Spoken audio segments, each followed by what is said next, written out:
Sriracha beef jerky, slam dunk brisket, whole smoked tenderloin, and smokehouse beans. We're on fire at the epic JW Marriott Star Pass Resort in Tucson, Arizona. I'm Stephen Raichlen, and this is Project Smoke.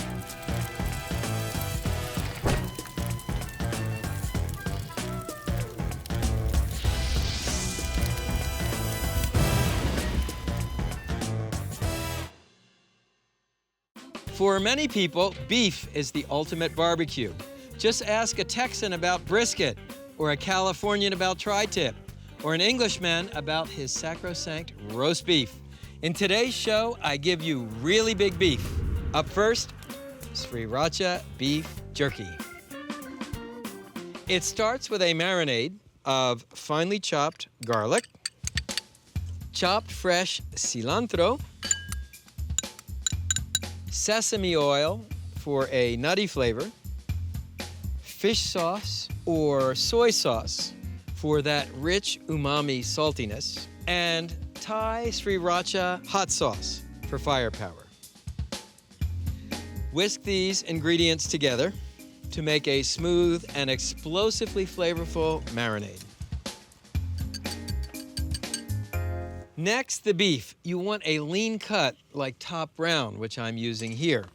Slice the beef into long, thin strips about 1/4 inch thick and place them on a baking sheet. Beef jerky was originally made as a way to preserve meat without refrigeration. Fat spoils more quickly, which is why jerky is traditionally made with lean beef. As for the origin of the word jerky, many people believe it comes from the Quechua Indian word charqui. Now pour the marinade over the beef strips.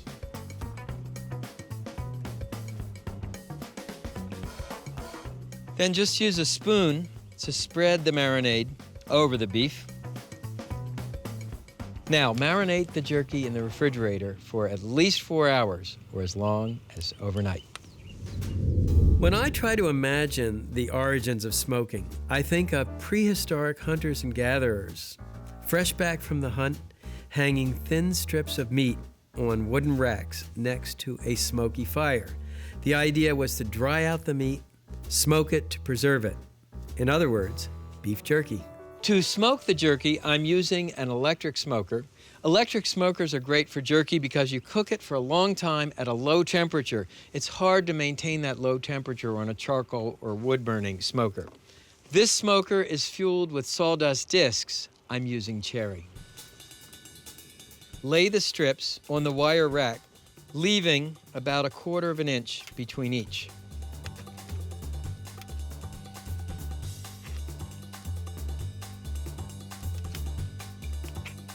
Place the jerky in the smoker, and we'll grab a second rack and continue to arrange the jerky strips on the rack.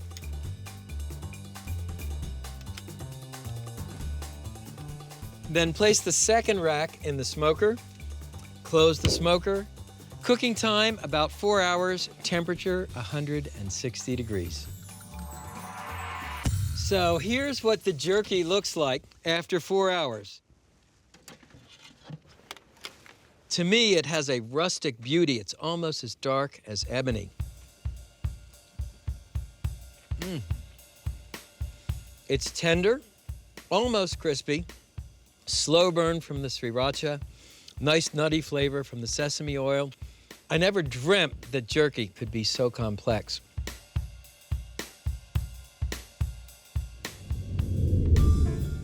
What is a smoke ring?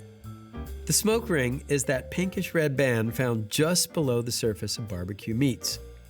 Meat owes its red color to a protein called myoglobin.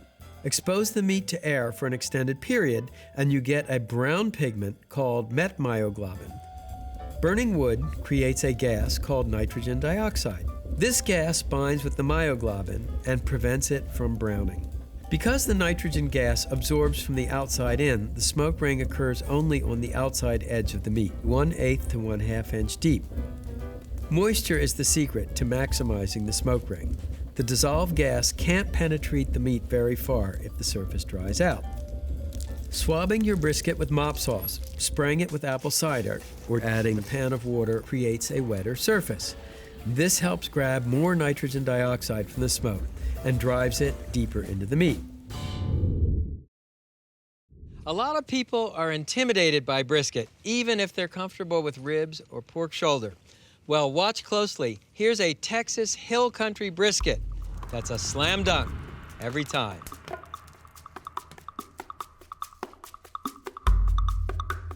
The brisket is a muscle from the chest of the steer. It is a tough, ornery muscle that requires long, slow cooking to tenderize it. It consists of two parts. There's a fatty cap called the decal. Then you have the brisket flat, which is a much leaner piece of brisket. When you buy brisket at the supermarket, very often it will be a section of the brisket flat. Now, the first step is to start trimming out some of the excess fat. You can see there's a big nugget of fat right here. And we're using grass-fed beef from a small family-owned farm. How your meat is raised, what it eats, is as important as how you smoke it. For the fat covering the top of the brisket, you can trim a little bit of this off too, but you want to leave a good finger-thick layer of fat. The fat will baste the brisket as it melts. Next, the rub, super simple. Coarse salt, freshly ground or cracked black peppercorns, and hot pepper flakes. Mix these ingredients together. This makes a great seasoning mixture for steak. Now, here's a cool technique. I'll turn the brisket over and spray the bottom with pickle juice. Just gives you an extra layer of flavor, a little surprising tartness underlying the brisket. Very generously season the bottom of the brisket with the salt, pepper, hot pepper rub, and massage the ingredients into the meat. Now turn the brisket over, spray the top with pickle juice, sprinkle the top of the brisket with more rub, and be sure to coat the brisket with rub on the sides and the ends. Now let me show you the smoker. This is a classic offset barrel smoker. It's made out of 20-inch steel pipe. The smoker has a firebox here, which I have fueled with a bed of charcoal embers. I'm using charcoal briquettes studded with hickory. And to reinforce the smoke flavor, I'll toss a hickory log on the embers. Take this monster brisket, put it in the cook chamber. You want to orient it so the fat side of the brisket faces the firebox. Remember, this is the hotter end. You can use a little extra heat to cook the brisket through. The total cooking time will be 12 to 14 hours. After 10 hours, I'm going to wrap the brisket in butcher paper. Try and keep your temperature around 225 degrees, so you'll need to keep adding logs every hour. After that, let thyme and wood smoke work their magic.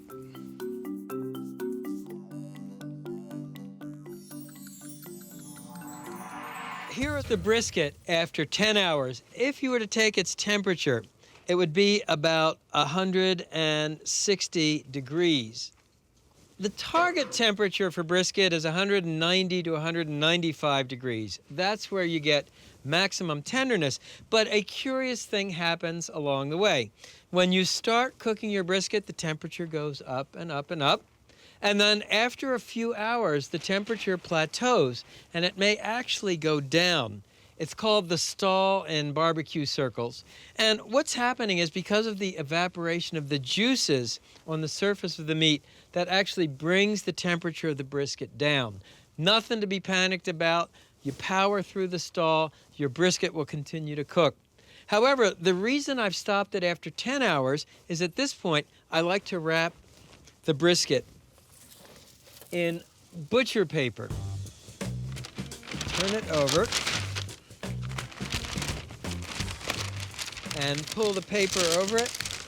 The wrapping keeps the meat moist. Butcher paper breathes, so you'll keep the bark, that crust, nice and crispy. When you buy butcher paper, you want to make sure it's not plastic-lined butcher paper.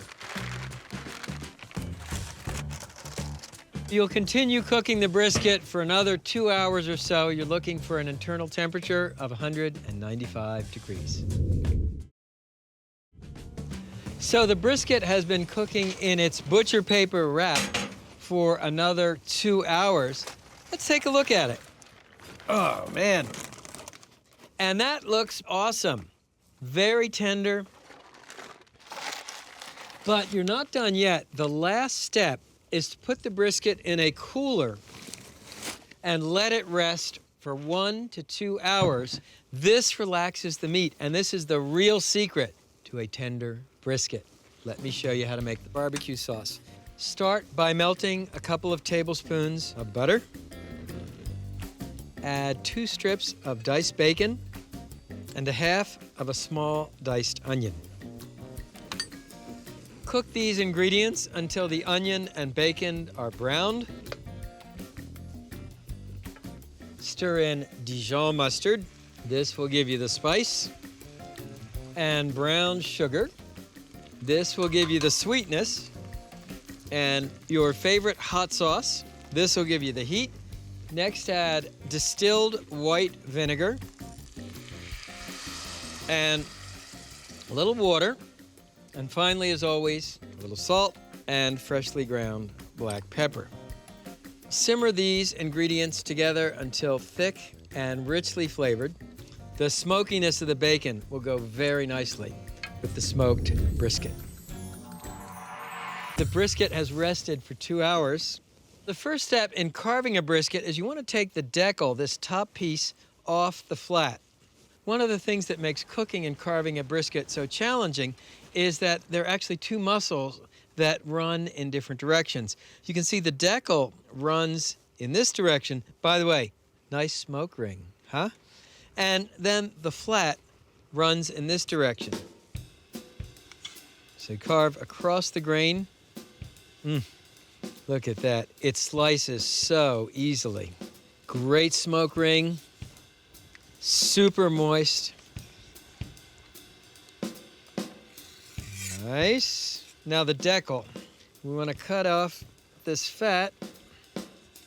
Then you want to turn this piece over. And these trimmings, these are your burnt ends. They're crusty, fatty, luscious. And then we can start carving the decal.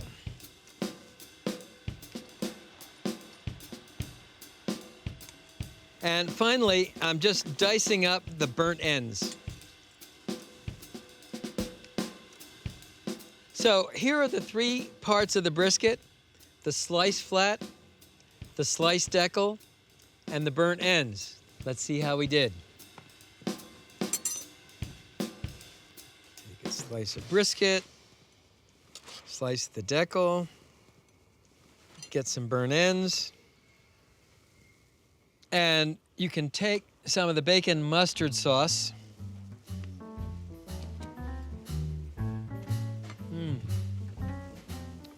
I love brisket.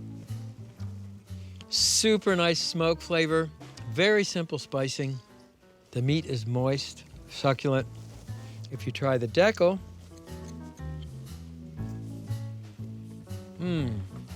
richer, more luscious mouthfeel. And the brisket flat section, a little mustard sauce. It's nice. You know, mustard sauce usually goes with pork in the Carolinas. I like it with brisket. Now you know the secret to a hill country brisket. It'll be a slam dunk for you every time.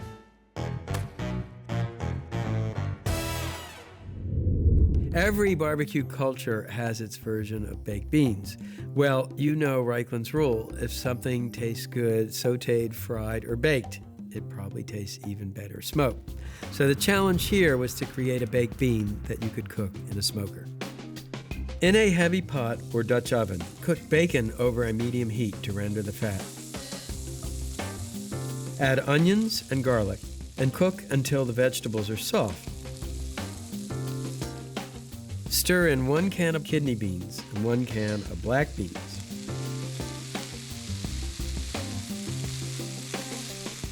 Then add brown sugar, molasses, barbecue sauce, and ketchup for sweetness, and Worcestershire sauce, Dijon mustard, dry mustard, and vinegar for spice. Set up your smoker and preheat to 225 degrees. Smoke the beans uncovered until thick and richly flavored, about 2 hours. Smokehouse beans. You'll never look at baked beans quite the same way. Nothing says generosity like a whole beef tenderloin. Yes, it's expensive, but the wow power is off the charts. And if you're a beef addict, it brings immediate intoxication. First thing you want to do is remove this silver skin. Just ride your knife down the fillet. This silver skin is tougher than the rest of the meat. That's why you want to remove it. Then we'll turn it over. Now, there are lumps of fat, and you can trim these off as well. But don't trim off too much fat. The fat will keep the meat moist during cooking. Tie off the tenderloin with butcher string at 2-inch intervals. Tying gives the beef a compact cylindrical form and also gives you a support for hanging the tenderloin. Snip off the ends, come down another 2 inches, and let me show you a cool knot. Loop over once as though you were tying your shoes, then loop over a second time, and that locks the string in place long enough for you to pull it tight and snip off the end.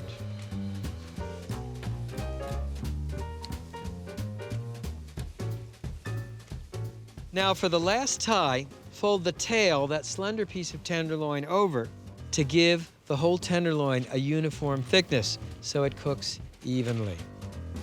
Next, generously season the tenderloin on all sides with coarse sea salt and freshly ground black pepper.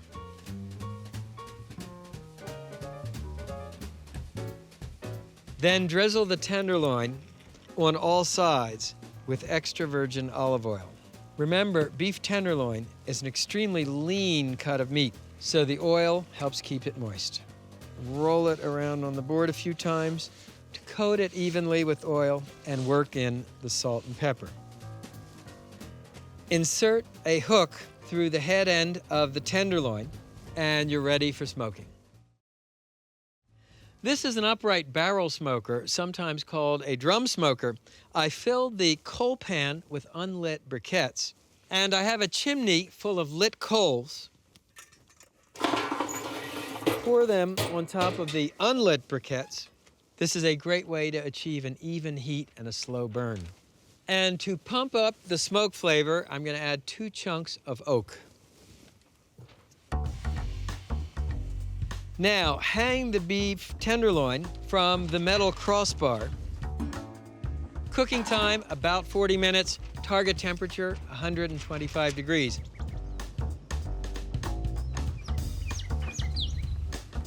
Oh, man. Is that gorgeous? You can see how tying the beef gave it a nice cylindrical shape. More importantly, look at the gorgeous color on the outside of this. That smoke has laid on the patina of an old master painting. Don't forget to snip off the strings.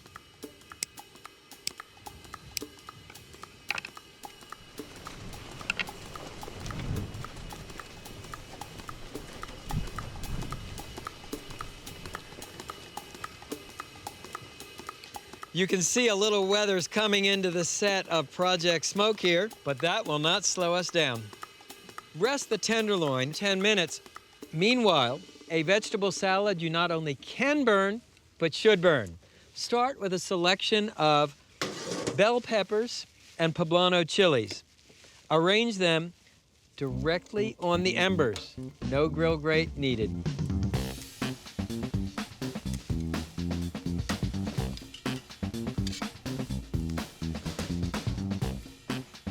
And once the peppers are charred on all sides, transfer them to a metal platter. Remember, they're going to be screaming hot, may even have a few embers attached to the skins, so you don't want to put them on a wood or plastic tray.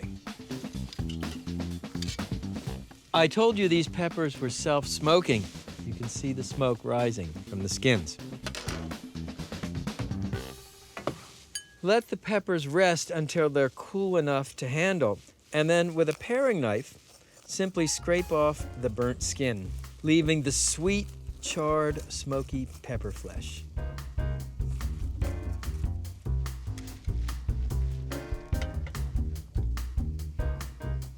And if you live in an apartment or a condo and don't have access to an outdoor grill, you can char the peppers right on the burner of your stove.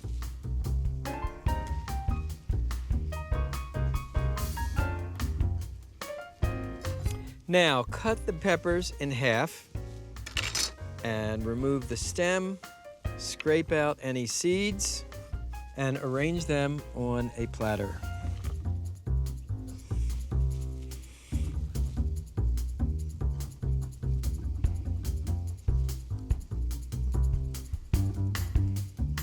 Now drizzle the roasted peppers with extra virgin olive oil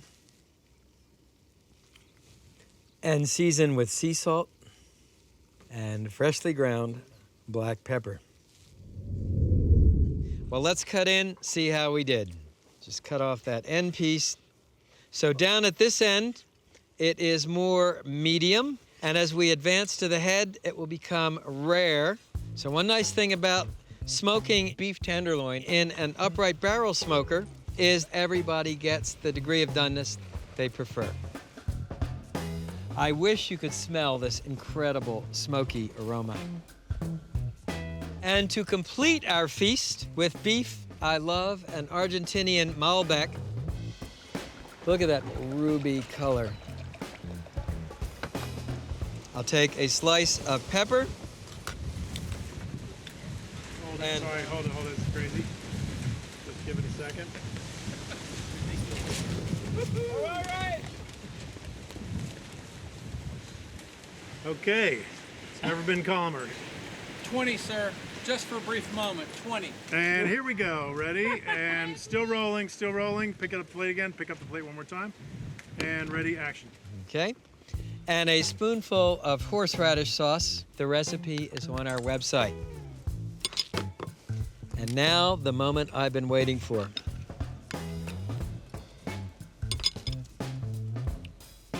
Wow. You know, I'm not a big beef tenderloin guy. I find the meat's a little mild, but when you smoke it like this, it assumes a totally different character. The peppers.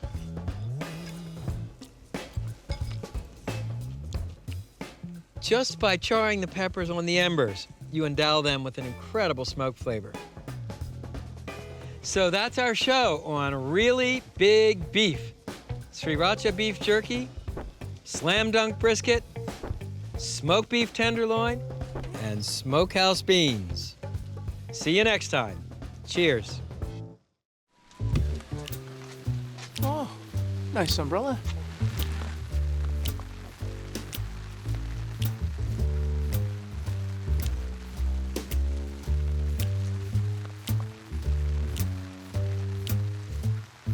Make that happen. Right, we should use all of us in here.